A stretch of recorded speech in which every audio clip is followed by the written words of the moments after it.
Welcome to the Positive Productivity Podcast, episode 362. The Positive Productivity Podcast was created to empower entrepreneurs to achieve and appreciate personal and professional success. I'm your host, Kim Sutton, and if you're ready, let's jump into today's episode. Welcome back to another episode of Positive Productivity. This is your host, Kim Sutton, and I'm so happy to have you here. Listeners, I am thrilled to introduce our guest, Amy Schuber. Amy is a life and business coach and host of Inspired Conversations with Amy Schuber podcast. Amy, I'm so thrilled to have you here. Oh my gosh, Kim, thank you for having me. And I am thrilled to be here. I love your laughter and energy so much. So I'm happy to be in this conversation with you. I seriously think I messed up my name. Have you ever done that on your own podcast? Totally. And now people call me Amy Schumer with an M because of the comedian. And so I've never called myself by her name, but people mess up my name all the time. So I don't see anything wrong with that. I've had that happen on my podcast too. I can't remember what episode, and I'm not going to point the person out, but I think it was like, thanks for having me here, Jessica. And I was like, you're so welcome. That's so funny and awkward at the same time, right? It is. Yeah. And I was like, okay, I'll just edit that little bit out.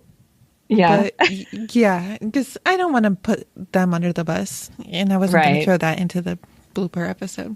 But anyway, and we were just talking in our awesome pre-chat about how sometimes I have bloopers and I'll take them out, if it's inappropriate. But I think if I messed up my name, listeners, just laugh at it because I'm not taking it out. Yeah. Amy, I would love for you to share a bit of your story and your journey with listeners so they know how you got to where you are today. Where do we start with that? Which avenue do I take today? Absolutely, of course. So, I've been podcasting with Inspired Conversations for the past 4 years. I'm going on my 4th year this year, and that's been such a journey. But that really was preempted by me, leaving corporate and, taking my life into my own hands, I guess you could say. I am one of those people who did everything I was supposed to do, like go to school, get a job, do this, do that, and follow the rules. And I absolutely did that. And so I followed the rules and I moved to San Francisco after school, after college. And I'm from Southern California. So I lived in Arizona for school. And then I moved to San Francisco with some friends out of college and got a job because that was like the lingo from my family, like get a job. And which is, fine and normal. And that's what you do. You graduate and you go get a job and you start your life. And I did that. And so, cut to a few years, maybe 10, I was just in corporate America and I just was very unhappy and I couldn't figure it out because life was good. Like I had good friends. We had a good life. We were living in the city and everything was really good, except I had the Sunday blues like nobody's business. Like how could I get out of going to work on Monday morning kind of a thing? How could I make my weekends even longer? Like any 3-day weekend turned into a 4-day weekend, or anytime I went out of town with my girlfriends, I would extend it as long as possible. Like come in at the latest flight on Sunday night. Like who cares if you're tired on Monday at work? Yep. Which is not a great mentality, but that's kind of where I was until, I just couldn't take it anymore. And I was I probably was having a breakdown, to be honest, about like my life and where I was headed. And I was also in the world of not being recognized and acknowledged for all the hard work I was doing. And so I was being overlooked and missing opportunities like raises and promotions. And so that got really frustrating for me too. And that's something I'm recognizing now, all these years later, that it's sort of something that goes on in my world. And so it's interesting to look back and think, okay, that like contributed to my frustration. But, at that time I took a career class, and I just started exploring and I started seeking outside of work and my colleagues for some support to discover some new things about myself, to see which ways I wanted to go. And I mentioned the career class because it was a 6-week class. It was like, figure out what you want to do. It wasn't all purpose. Like now everyone talks about find your purpose and your why, but we didn't say that like 15 years ago. And it was a career class and I took it. And the first night of that class, the woman was like, in 6 weeks, you will have life-changing opportunities. And it was interesting because I thought, really? I don't see much changing in 6 weeks, but okay. I hope so. I hope I discover some things and things change for me. And to the day, 6 weeks later, I quit my job and decided to move back to Southern California, and life like changed and opened for me. And it really led me to doing the work I'm doing now and into this podcast world as well, in interesting ways. So, that 6 weeks of exploring really started shifting me. And I think my consciousness opened up to seeing opportunities that I was missing because I was so in it. I was so in the misery of my job and my life and like the dead end cubicle world that I couldn't see past it. All I could see is like I couldn't get out of it. And at the time in San Francisco, like things were changing. The .com boom had happened and it hadn't quite turned around yet. And so jobs were scarce and hard, and it was interesting timing. And so I kind of got backed into a job at a time that I really didn't have a choice. I had to take a job because of the boom and the bomb really that happened. So, I felt like I didn't have a lot of choices until I realized I did. And so, cut to being a business and life coach and being a podcast and not being a podcast. I don't know how you be a podcast, but having a podcast. I speak typo. I understood it. Good.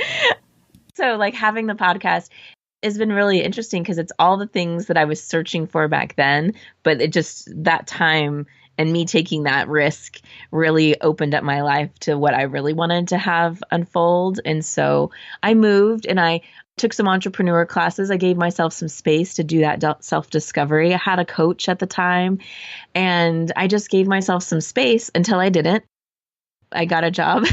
I came back to Southern California, and after maybe 8 months, the pressure of people asking me like, what are you doing? Get a job. What are you doing exploring? And I went to the Interior Design Institute and took like a class. You did? Yeah. And because I thought, maybe my creativity wants to express through design. I missed out on learning that. Maybe that's what I want to do. So I did that and I really excelled. But then I realized it's not what I wanted to do, like too much drafting or I don't know, something about it. Yeah. But I really loved it and I did really well in it. And then, that was when people were like, well, what are you going to do? Are you going to get a job in that or something else? So I went back to corporate America, and that only lasted 8 months. And 8 months later, I got laid off. It was a company that got by Lehman Brothers. And then we all know what happened to Lehman Brothers. And so I got laid off, and it was such a blessing because I was like, oh, thank you, universe. You just chewed me up and spit me out because I did not belong there. And I have to say it was one of the worst jobs. I was treated so poorly by my staff and the team that I managed. It was ridiculously crazy. It was awful. And so I walked into it knowing, oh, this isn't going to last long. Like, what am I doing? So then after that was when I really started exploring and going, into a deeper dive. And I took this class in Los Angeles, and I live in Orange County. So going from Orange County to LA can be kind of hectic with the traffic. But I took it. And it was an entrepreneurial class, and I put a business idea in it. And at the end of the 4 weeks, I made a bunch of friends, and I sort of had a more solid idea on the business that I wanted to create. And the woman who was leading the course asked me if I wanted to lead the same group in Orange County. And I said yes, not knowing what at all that meant. Like, sure, what does that mean? And that yes, that simple yes to that question that I didn't know all the answers to opened up everything for me. So I started facilitating these women entrepreneur courses in Orange County, and that gave me all these connections. I ran the group, and we had monthly meetings, and I interviewed people at the meetings, which leads to like my interviewing into my podcast. So it was really interesting. And that's where I discovered my gifts and talents could be coaching, could be used in coaching. Because when I was in that career class, everything I scored on all the career tests were like, be a nurse, be a teacher, all the careers that I really wasn't led to. And so it's interesting because when you're a coach, it's all those same qualities that you could have as a teacher, because you are a teacher, as a nurse, because you're a nurturer, and you're a caregiver in a way. So it's interesting that that course that I took I didn't really know, because it was sort of giving me these ideas. It just gave me the courage to quit my job and take a leap. And then that leap, probably about a year later, landed me into this other opportunity. But it's because I think I'd had the courage to just jump and leap and do something unknown. And I think one of the things about me is that I need to know every detail of what's about to happen, which does not serve me in the big scheme of things. So in that moment, not knowing really helped me open up into something that has turned into what I'm doing now. And, cut forward to, it's been 14 years since I left San Francisco and quit my job. So that particular job. Yeah. So it's been a journey into this. And when I say it like to you and describe it in this way, it's interesting because I see the points that led me right to here, exactly where I am and what I'm doing with all the layers of work. And I wouldn't necessarily put it together without sort of reviewing it and talking about it with, like with you. I'm over here laughing because I shared with you pre-chat, and I might have already said this episode, I just can't remember, brain fart. I mean, I was an interior architect in my previous career. I actually worked on a Lehman Brothers office in Connecticut. Oh, really? Yeah, which is just so crazy. And I hated Mondays. The same. What did you call it? The Sunday blues? Sunday blues, yes. I had Sunday blues more so after moving to Ohio, where I started designing schools. And I would do anything I think I started being, quote, sick every Wednesday. Right. I mean, I used all my sick days and all my vacation days. I maxed them out every year because I couldn't handle it. Yep. And it got to the point where I was walking in and I mean, I would even vocalize to people, maybe today's the day that I'll get fired. And eventually I was /fired / let go. I mean, the bond issues weren't passing because schools are paid for by taxes. Mm-hmm.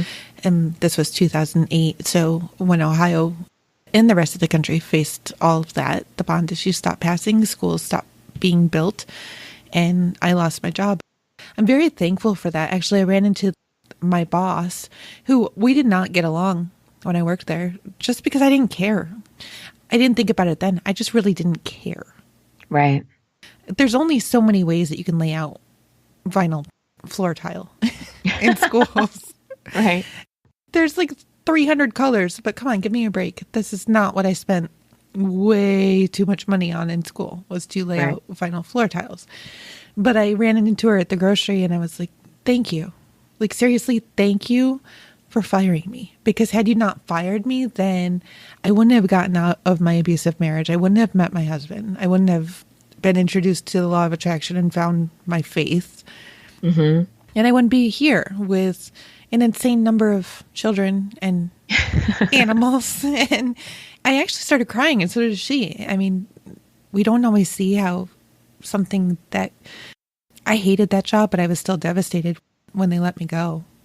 Right. It was the only time in my life I've hyperventilated. But it's amazing how something bad like that could turn into something so amazing later on. I wasn't so worried about being fired. I was actually more worried about telling my now ex-husband that I had lost my job. Yeah. It's a big pressure. It's weird. It sets you free in some way, because you don't have control of it when you're fired or laid off, and you just have to deal with it. And it sets you free, but there's a little bit of panic before it sets you free, because you wonder like, oh, now what's going to happen? And we want to like wrap our arms around it and control everything. But same with me, like I was laid off twice. The job that laid me off, I was at a .com, a startup that laid me off. That was sort of a fun experience and hilarious, because you walk in one day and they're like, we can't pay you and we're no longer existing. So I experienced that. But that was sort of funny and more fun than the devastation of it, because it was sort of happening to everybody in San Francisco at the time. It was just a matter of like when. But the second one was like, it set me free, because it's like, okay, I'm just going to surrender. Something bigger, better wants to happen. And I learned that from also people. So when I was in that career class, I was one of 2 people that quit their jobs that 6 weeks. And then when I started running the women's entrepreneur group, people would come in with their ideas. Some of them would have full-time jobs. Some would have part-time jobs. Some would not have any job, but they'd be launching something.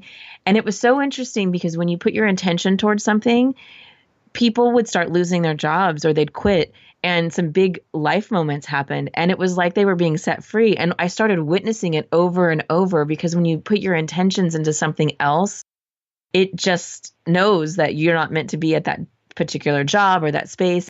And that push, maybe it's a layoff or getting fired, that push sets you into motion. Sometimes it doesn't feel like that's the way you want to do it, but it really does allow you to move in the direction of your dreams, even though it doesn't feel like that's the thing that's happening or pushing. But I witnessed it over and over. Like the first night of the workshop, people would say what they want, and it'd be like, be careful what you ask for, because it's going to come in the most mysterious, miraculous ways. And it doesn't always feel good, but it will lead you there, you know, and losing a job is one of those things. Oh my gosh.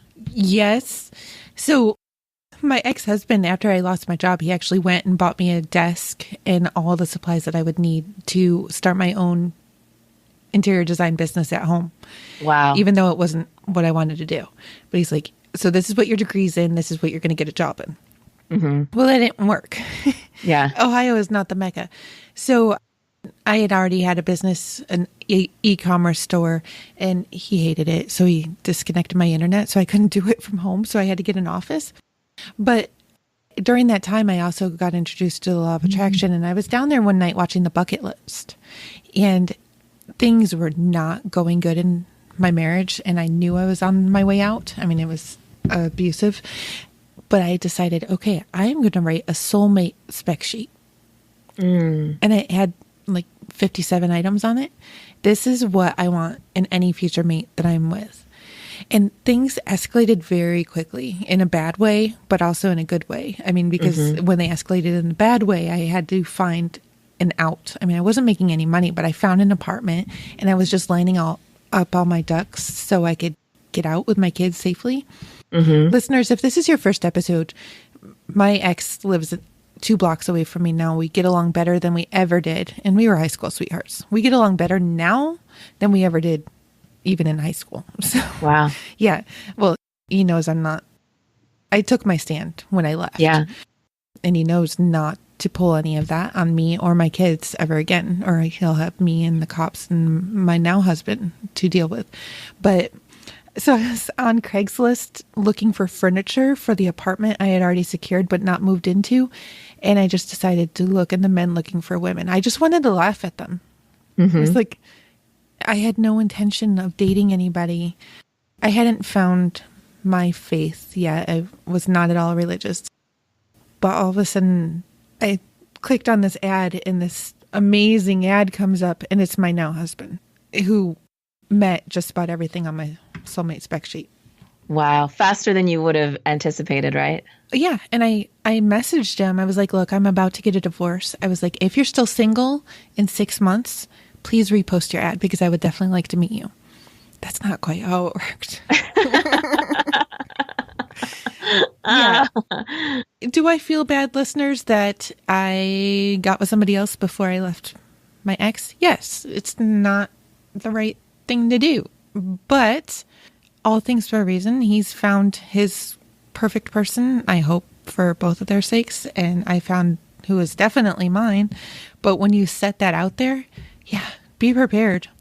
Yeah. Be prepared. You must have been ready because you found him sooner than you expected. It's like you said, be prepared, because there's just opportunity. It's like universe, God, spirit. It's like, oh, she's ready. He's ready. Okay, let's do this. And it comes your way. But sometimes we have to let go of things first, like jobs or relationships or clients or whatever it is. And we don't always foresee those things. You know, we're like looking outside like, oh, I want this to happen. And you're not thinking, oh, I have to lose my job first. Because sometimes they're totally unrelated. That's what I've witnessed. But sometimes they're not. And it makes a lot of sense. And you've got to take that risk and trust, really trust what's coming forth. And I think for me, with everything, it was hard for me to trust. And looking back, hindsight, I can tell you, yes, this is why this happened. And it worked out, and it's been my journey, and it's put me on the path.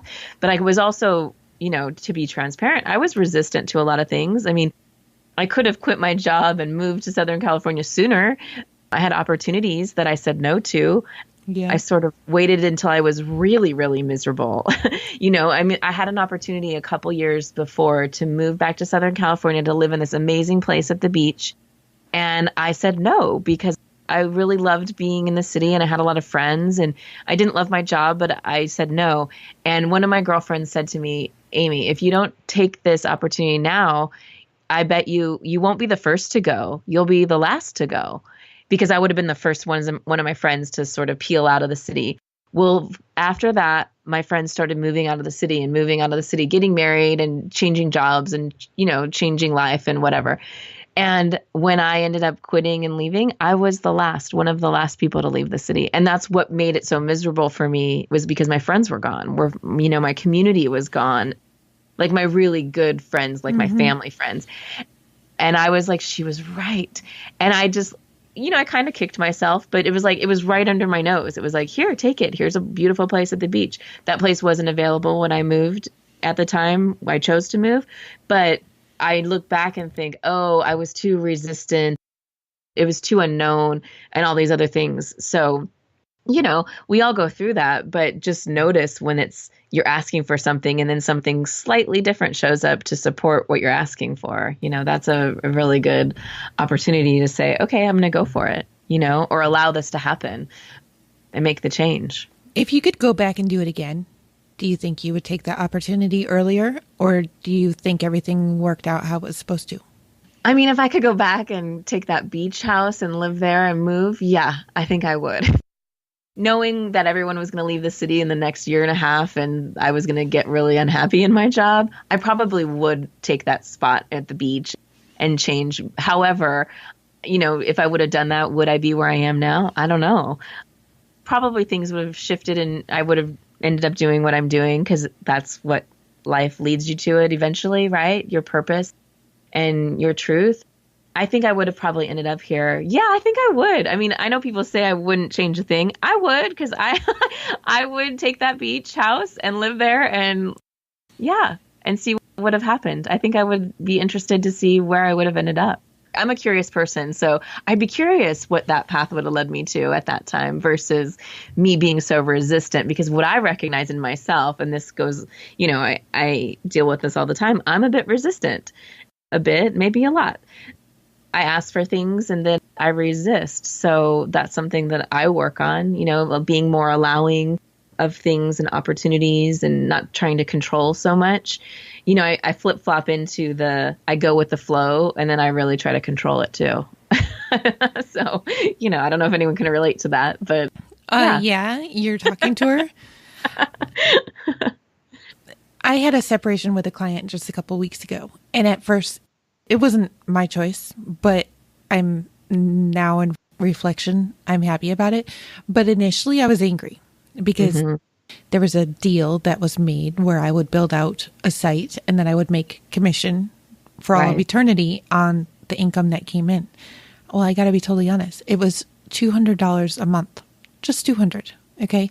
And I got a little bit angry because I'm like, well, I can't even see the numbers now. Like, I've been locked out.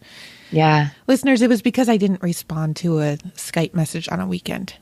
If that's what makes you lose a client, you don't need that. You don't need that. So I took a day and just let it go. And I was like, you know what? Something else is coming. And Amy, you and I talked pre-chat, and something else did come. And I'm sort of laughing now, like, what were you thinking? You're going to be upset about $200 a month?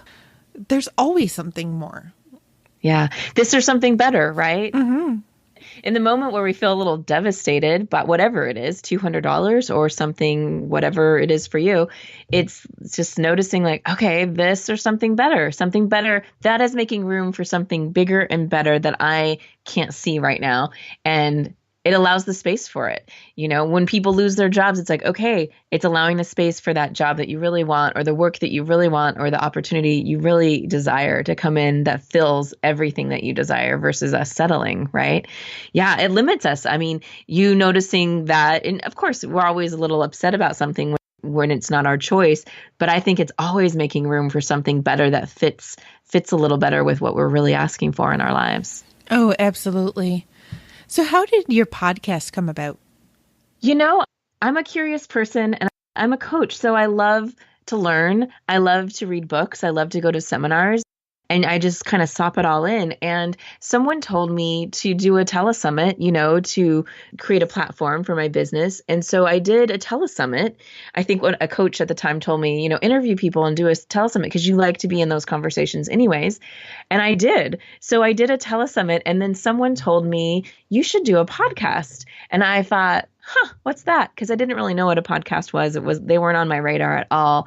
And so I was like, yeah, why would I do those interviews and then let them just kind of fall flat and never go back to them again? And just they're in that little telesummit box that I launched and now lives, I don't know where, that nobody can get to, right? So it just made sense to me at the time. And all the people who were sharing about podcasting at the time, it was just very synchronistic, and it all became in alignment. And I listened to a webinar about podcasting, and this is so funny. I thought they were giving away a microphone, and I was like, okay, if I win the mic, I'll start a podcast. And then they called my name and I won the mic. I know. And the next day it was on my front porch, and I was like, okay, now what? Now what do I do?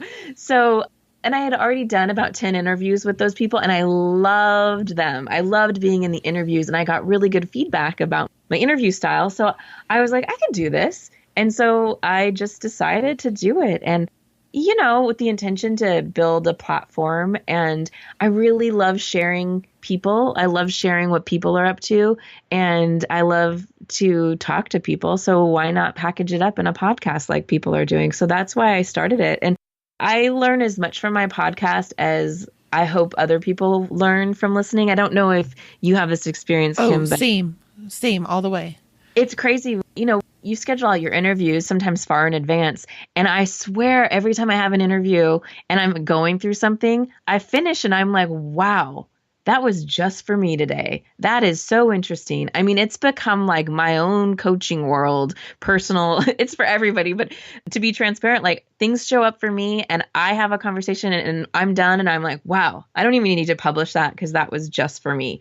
Wow, that was crazy.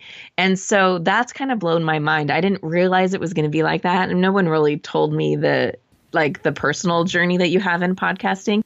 But it's been amazing. And so I don't know. Again, I think I just followed the instincts. I followed the breadcrumbs because I wasn't somebody who was like looking to start a podcast, like, oh, I'm going to go out and do this one thing. Once the idea formulated, it was like, okay, now I'm creating a podcast, and I went for it. And I've been doing it for 4 years, which I know can be kind of rare because a lot of podcasts start and stop and whatnot. And it's also getting so popular. But it feeds me in a way that I didn't realize. I thought I was going to be feeding everybody listening, but it feeds me just as much. So, I mean, it's really cool. And I'm so glad I did because I get to meet people like you and these cool connections that I never would have had. And honestly, it's given me this pass. And I don't know if you've experienced this. When you have a podcast, I went to a lot of events before. And then after becoming a podcaster, continuing to go to events, I had more courage to like walk to the front of the room and invite whoever was on stage to say like, hi, I loved what you just said, or I love your book. And I would love to invite you to be in an interview or a conversation with me and be on my podcast. And they say yes. And at first when I started doing it, I was like, this is crazy because it's just like given me this like pass, this hall pass to ask permission, or it's giving me permission to ask. And people could say no, of course, it's no big deal. Most of the people I've asked live and in person say yes, and they're very kind. So that's been really interesting. And it's like, who knew just by putting the podcaster hat on, I'd have permission to go up to these people and ask for more time with them. And they give it so generously. So that's been really interesting because it's this access that I didn't have before and never thought about, never thought. I wasn't really somebody who would go to the front of the room and talk to the speaker or, kind of hang out to talk to the book, the authors and that kind of thing. But now I do because I have a different skin in the game, right? Because it's like, ooh, I want to go there with that person and talk about their book or talk about their story and have them on the show. So I guess that's what you call media, right? Yeah. It's so strange to think that we're now media. Yeah. We can get media passes to places if we wanted to. Yeah. And I never thought that way before, which is kind of funny because I went to school for communications. Not so much broadcast communications, but communications in general. So I'm like, oh, Amy, you're funny. Kind of a full circle moment, an aha moment. But I didn't come out of school like being in journalism and broadcasting or anything like that. But yeah, it gives you this permission And I don't know, I guess I needed the permission to go ask, but I would say you don't need any permission to go talk to somebody that you're interested in having a further conversation with at all. But yeah, that sort of brought me into podcasting the Telesummit, which was just an idea, to attract more people to my site and to my work. And now I'm doing it in podcast form. That's amazing. What I have found is that, just like what you were saying, with those days when I'm going through something, there are so many days that I'm somewhat tempted to cancel just because I really don't feel like it. But when I don't, which I've learned to just stop canceling when I don't feel like it, those conversations were meant to happen that day. Yeah, me too. I completely agree. I've had some brilliant moments on some of my worst days and just showing up. It's like it has to do with podcasting and your interviews, but it also has to do with life, right? Just show up even when you don't want to, because there's something magical there. On some days that I had some really terrible days, I had some brilliant conversations that fed right into the situation to lift me up and inspire me. And like you said, it's just like, wow, it's just there for you. Listeners, if you haven't listened to it yet, episode 350 with Christina Miller, I didn't really share what was going on in that episode, but Amy, I just had to share with you and the listeners in this episode. On that day, we were within a day of facing eviction from a house that we've been in a land contract for, which is rent to own, if you're not familiar with land contract, for 4 years. But we were outside of the terms of our contract, waiting for our mortgage to get approved, and the owner was tired of waiting. And she wanted to put the house on the market, and she gave us 1 day. And she was within her legal rights to do this, to provide money to stay here and just get an extension, more money than we were planning. And I didn't see how it was going to happen. So I got on this call with Christina Miller, and I was just devastated. I mean, it's hard enough to find a house for 2 people, but I was looking at having to find a new home for 7 people and 5 cats and a dog. Yeah, that's no small feat. No, I was like, how, and that we can afford.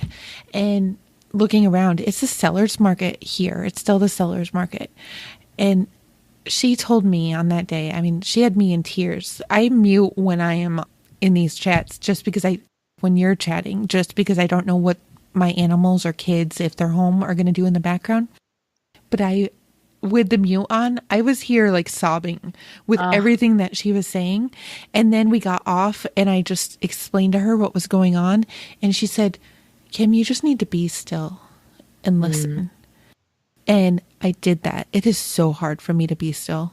I always need to be in action, working on solving the problem or on whatever project I'm on. Like, I am not able to even just sit still and watch TV. I have to have something else that I'm working on, like my laptop on my lap, working on that, watching TV. It's just, that's not me. But I was here and I was still and I heard my answer and we got the money like that day. Wow. And I was blown away.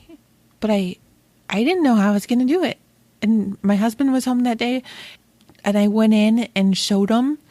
He's like, how did you do that? And I said, she told me to be still and I was still. He was like, you were still? He knows. 2 miracles in 1 day. I'm never still. I kick him like every single night, rolling around in bed just because, I mean, my grandfather used to tell me I had dance in my pants. I seriously do. I cannot be still. But I was. And it was just because I had been inspired. And there's been several podcasts where I've seriously joked with the people afterwards. You know, I was just having a day and I really didn't feel like coming on. And they've told me the same thing. It's not just us as the hosts, but guests go through it too. And it's just like, this conversation was meant to happen. I mean, look at just our pre-chat already. I can't wait to have more conversations and more in-person meetings where not crazy or quiet, where we can actually talk. Right. Right. Well, and I think it just goes to show you that when you surrender and allow what's there for you to show up and you show up for it, it will support you. And, you know, whether you believe in a higher power or not, but we are so supported and it shows up in the most unlikely ways. I mean, even in like showing up for your interview in your podcast. I mean, I was going through some traumatic stuff last year in a relationship, and I kept having these experts show up on my show or asked to be on my show. And I was like, this is interesting because I don't want my show to start going down this road about like addiction and, recovery and all that. But I was in a relationship with someone who was, an alcoholic, and I had these interviews with them.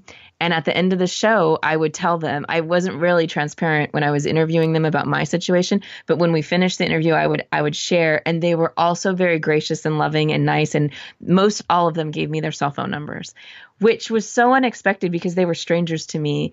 And it was like they showed up in the divine, right, perfect time.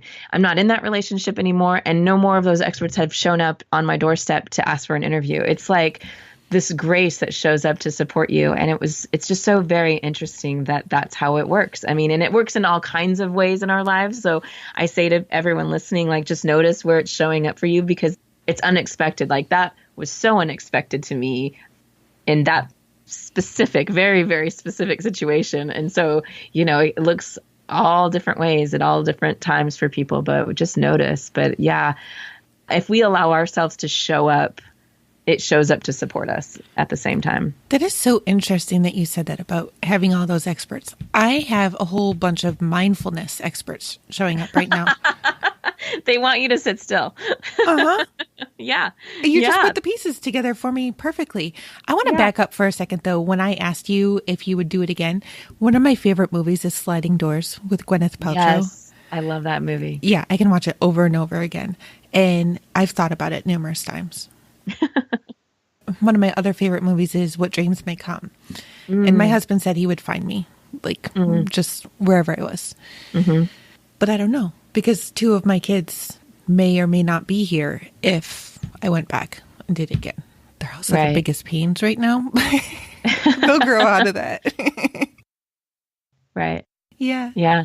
It's an interesting thought, right? To see, like, what would you shift and change, and how, when we make one choice versus another, how things rearrange themselves to find us in that choice versus the other. Because I do think things rearrange themselves regardless of how we're setting ourselves up, because, sometimes it's a straight road, sometimes it's really, really windy, and sometimes there's a lot of U-turns. Okay, I'm curious. Do you really ever have a straight road? Because I know I don't. No, rarely. No. Only if I'm really, really being a control freak. The only straight road I am ever on is the one that leads from my house to the daycare. That is it. Right. Every other road in my life is definitely not. I mean, I'm scared to make dinner tonight because I don't know what I'll burn. And then I'll be like detouring to figure out what else there is in the house. Yeah, that's so true. There really are no straight roads. It's true. Yes, definitely. So what are you most excited about in your business and in your life right now? Gosh, that's a really good question. I mean, I think I'm excited about, I feel like I'm in this new energy of putting myself out there in a new way, telling my stories in a new way, sharing myself in a new way, and being more vulnerable and transparent than ever, which is interesting. It feels like I've been doing it with caution. I say that because, I've got a podcast. I've had a podcast for 4 years, and I've been interviewing people. But in that, I've always shared them more than myself. Like, for instance, interviewing, addiction specialists, but never saying my truth in it.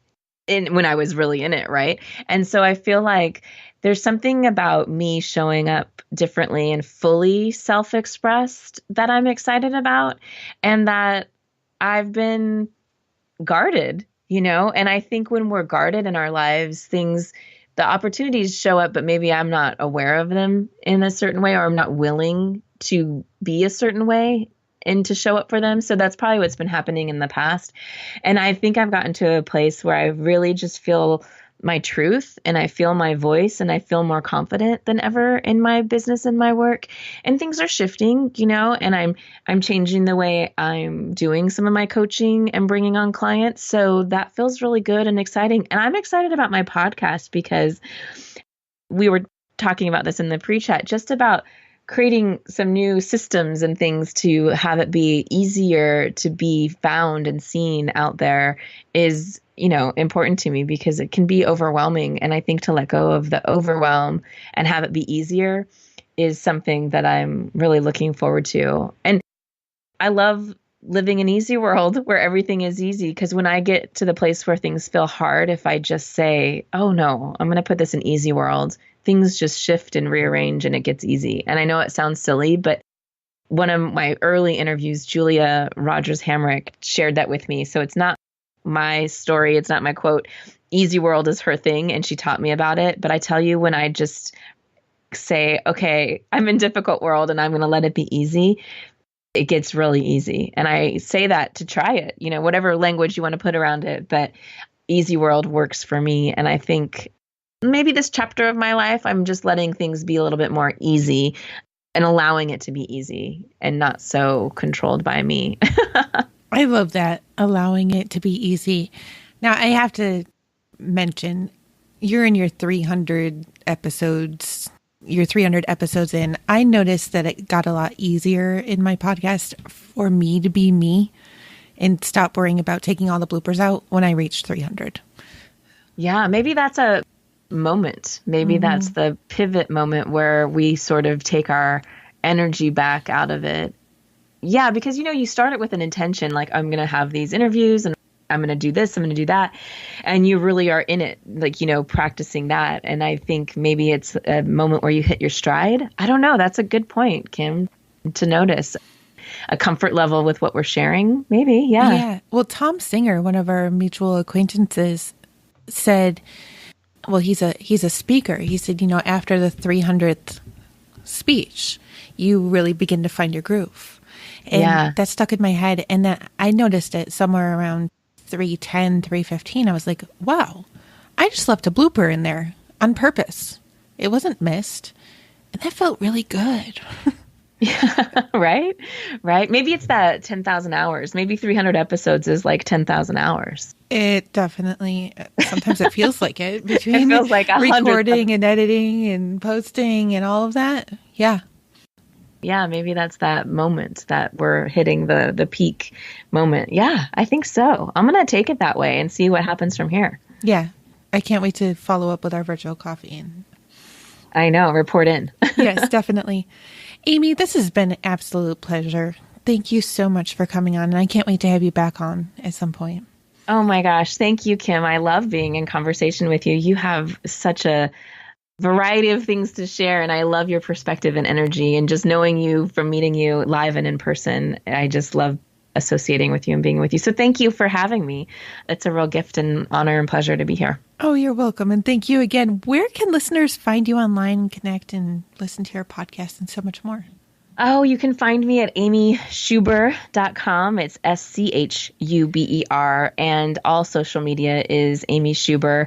And then my podcast is Inspired Conversations with Amy Schuber. And that's where you listen to your podcast, or you can find it at inspiredconversations.net. Listeners, I'm going to ask you, I don't do this very often, but I'm going to ask you to just take a moment and go and rate and review both of our podcasts, so Positive Productivity and Inspired Conversations. That would be so incredibly awesome. Amazing. Thank you. We would be so grateful. Thank you for mentioning that. Yes, definitely. Do you have a parting piece of advice or a golden nugget that you can offer to listeners? Gosh, I think what I would love to offer is just, you've got this. Whatever it is that's going on with you right now, you've got this. See the opportunities, move into them, just notice. Maybe, like Kim was saying, be still in the moments, but just know that you've got this, and everything, life, career, family, relationships, it's all working for your highest good, and just trust that because you've got this. Thank you for tuning in to this episode of the Positive Productivity Podcast. When I'm not podcasting, I'm supporting 6 to 7 figure business coaches with their marketing automation and entrepreneurs like you through my coaching and mastermind programs. I want to invite you to visit thekimsutton.com to learn how I can help you take your business to the next level.